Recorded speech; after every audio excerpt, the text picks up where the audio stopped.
Olha só, pessoal, mais um Fala Carlão direto aqui de Las Vegas, mais um Fala Carlão internacional.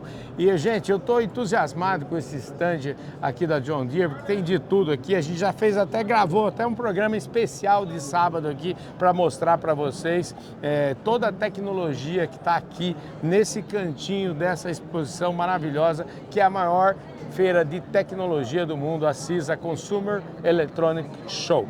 E aqui do meu lado agora a gente tem uma especialista, vocês viram aí, a gente falou com os vice-presidentes da companhia, enfim, a gente falou com o pessoal da cúpula, agora a gente vai falar aqui com uma moça que entende mesmo do riscado, ela está ali, ela que está projetando este tema aqui e me parece que ela trabalha na John Deere, trabalha numa empresa coligada, a Blue River, Maya Sripadam.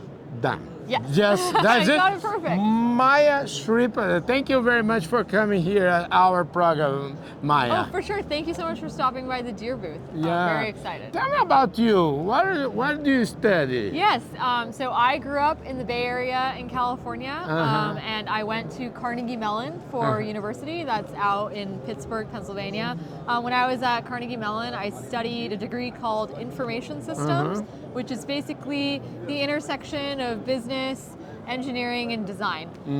So I've been really grateful and lucky to take kind of what I learned in college and apply it to a pretty amazing use case, which is autonomous farming and construction and building autonomous systems for the people that help build and feed the world. Autonomia, né? Esses carros autônomos é tudo que da gente, equipamento, trator, carro, tudo que parece que é a palavra da vez aqui. Autonomy is the word of this time. Yeah, absolutely. We see a lot of trends in the industry. Autonomy, I think, is more than a trend in heavy equipment. It's essential, right? Because the world's population is growing by 2 billion.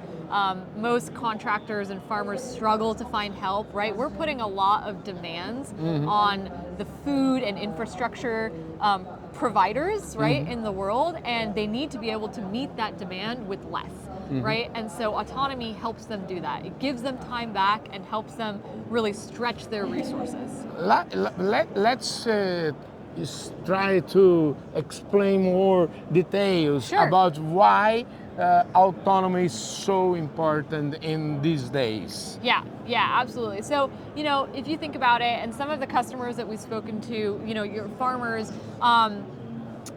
their families, right? Many of them will talk about how during harvest they, have to eat dinner in the cab, right? They're working these 16 to 18-hour days, and they are getting to that point where most farmers are above the age of 55, right? It's really hard to sustain that level of work, for generations and decades, and they're not getting an influx of new people, right? The workforce is shrinking. You think about the same thing for contractors.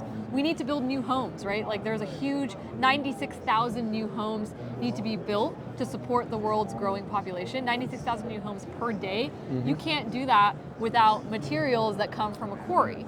And so quarries are expected to produce more, and they're expected to run for longer. They're expected to meet more strict targets. And you need the help of technology that is always there, that is reliable, that is predictable in its operation and operationally efficient to meet that demand.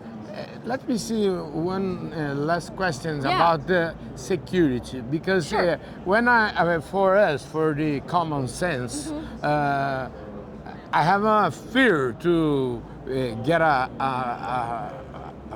like this without driver. How do you test this? How the security in this equipment?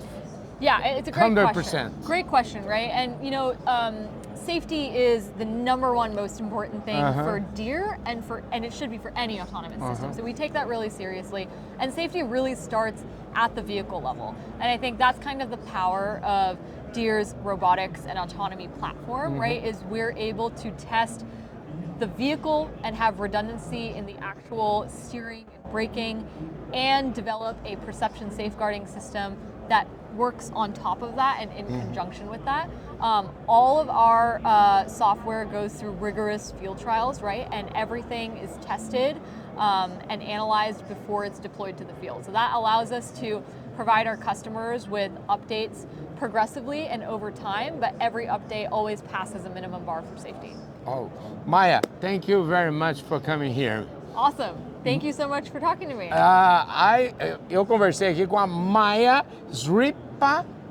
Yes, you got it. Thank you very much. Thank you so much. É isso aí, Appreciate gente. it. Mais um Fala Carlão daqueles na prateleira de cima, direto aqui dos Estados Unidos. Valeu, gente. Fui!